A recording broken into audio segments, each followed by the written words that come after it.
Bonjour à tous et bienvenue pour cette nouvelle vidéo de la newsletter. Cette semaine, c'est la Sidra de Noach et dans les circonstances actuelles, toujours les mêmes questions et les mêmes questionnements, à savoir comment arriver à envisager les événements qui se déroulent devant nos yeux et surtout que l'on se rend compte avec le temps qui passe, le caractère mondial que les événements que nous traversons sont en train de prendre. Le, la Sidra de Noach nous parle d'un monde qui est sur le point d'être dévasté et qui finalement est dévasté donc par le Hamas, en l'occurrence la justice, la cruauté. Dans le texte, j'entends, c'est le thème qui est employé. Face à cela, des générations passent et se ressemblent jusqu'à ce que Noach arrive et que le monde soit détruit. Et la Sidra de Bereshit se termine en disant Noach matzachen bene Hashem, mais Noach avait trouvé grâce aux yeux de l'Éternel. Certains vont considérer que c'est digne à propos de Noach comme étant au contraire un gage de qualité, une marque de piété, euh, de justice et de morale de la part de Noach, qui à lui tout seul fait en sorte que l'humanité soit sauvée. Elle devait être détruite et grâce à lui, eh bien, par son biais, l'humanité va survivre.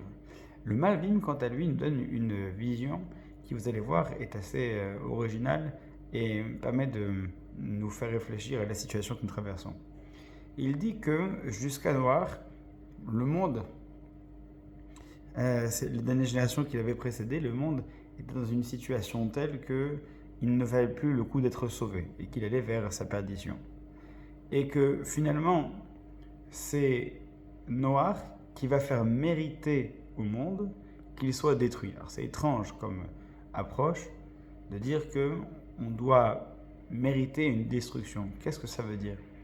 Il explique que Dieu ne punit pas lorsqu'il n'y a pas d'intérêt. C'est-à-dire lorsqu'il n'y a pas derrière une prise de conscience. Les épreuves que nous traversons sont là pour nous faire évoluer, nous raffermir, nous endurcir parfois, nous faire transformer, nous faire changer et nous proposer d'être une version encore plus évoluée de ce que nous sommes actuellement. Mais cela, c'est les cas conditions qu'on puisse se rendre compte de l'utilité de cette épreuve, de cette difficulté. Alors, ce qu'il dit, c'est que Noach matzachen ben Hashem, Noach, depuis des générations, c'était le seul qui avait fait percevoir l'utilité de pouvoir détruire le monde.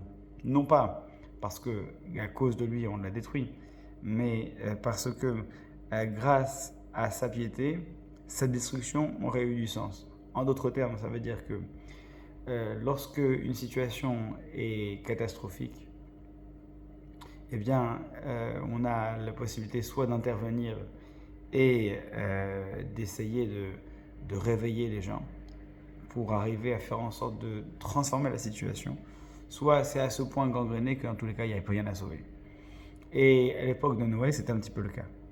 Et donc, finalement, le monde a, entre guillemets, mérité d'être détruit, c'est-à-dire que la situation que Noach a permis, c'est que une personne puisse arriver à comprendre le sens de sa destruction. Détruire pour détruire, ça n'a aucun sens. Parfois, il faut passer par un moment de refonte, de destruction pour pouvoir reconstruire derrière. Alors que si au contraire, on est à ce point insensibilisé, complètement insensible, complètement aphatique par rapport à la situation qui arrive, même détruire, ça ne vaut plus le coup. On laisse les choses telles qu'elles sont, elles vont se détruire d'elles-mêmes. Et donc, l'utilité d'intervenir lorsqu'une situation est gangrénée, c'est uniquement si derrière, ça peut aboutir à quelque chose. C'est une manière que nous avons de lire le sens de nos épreuves et de nos difficultés que parfois, c'est pour pouvoir arriver à évoluer dans notre vie, il faut passer par des moments où on remet en question nos fondamentaux, notre existence même. Et de cette manière, on peut évoluer.